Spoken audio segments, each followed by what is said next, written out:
Í þessu vídeói hér ætlum við að leysa dæmi 2513 sem á blaðsíðu 111 í bókinni og þar eigum við að athuga fyrir hvaða gildi á fastanum sé fallið y aft og x í öðru pluss 10x pluss c hefur enga núllstöð. Við skulum bara byrja á því að leysa bara þessa komast að því hvernig við finnum þessar núllstöðvar, hvernig förum að því að finna núllstöðvar yfir höfuð.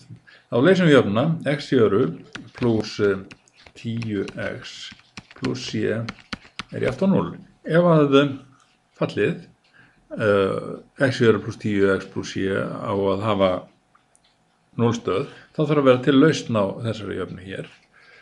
Og ef það hefur engan núllstöð, þá er samt engin lausn á jöfnunni. Nú, við skulum prófa að leysa jöfnuna. Notum til dæmis það að fylla í ferning. Það er alltaf svo skemmtilegt. Við tökum þá c-ið og færum það yfir og fáum hérna x í öðru pluss 10x. Höfum það áfram í vinstri hliðinni.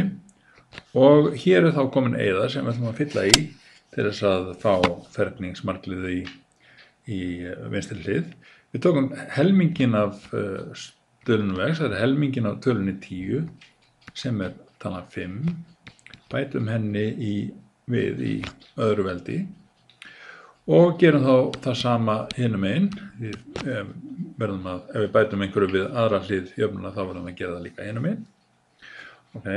Nú sjáum við hér erum við komið með ferningsmarkliðu sem við getum þáttað í svegan x pluss 5 í öðru og það er þá jafnt og mínus c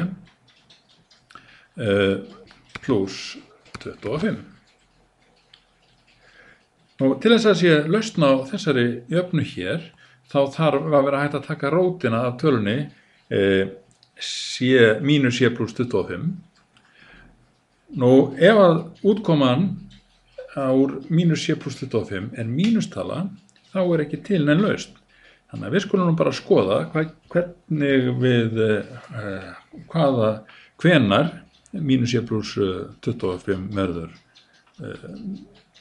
mínustala eða minna 0 með því að leysa bara ójöfnuna mínus c pluss 25 minna 0.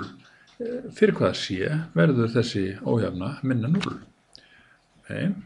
Við skulum þá bara flytja c-ið yfir í vinstri hlið og fáum þá yfir í hægri hlið segi og fáum þá hérna 25 minna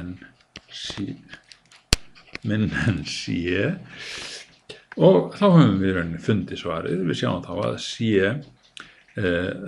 þarf að vera stærra heldur en 25. Og við höfum þá komist að því að ef að c-ið í þessari jöfnu hérna er stærri en 25, þá er engin núllstöð. Þá er engin lausn á jöfnunni x í öðru pluss 10x pluss c jafnt og 0. Fyrir allar aðrar er lausn á jöfnunni.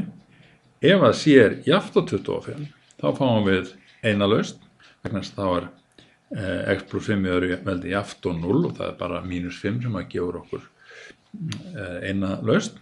En fyrir allar aðrar tölur stærri en 25, allar tölur stærri en 25, þá fáum við fáum við tvær lausnir. Sem sagt, þegar c er stærri en 25, þá er engin núllstöð.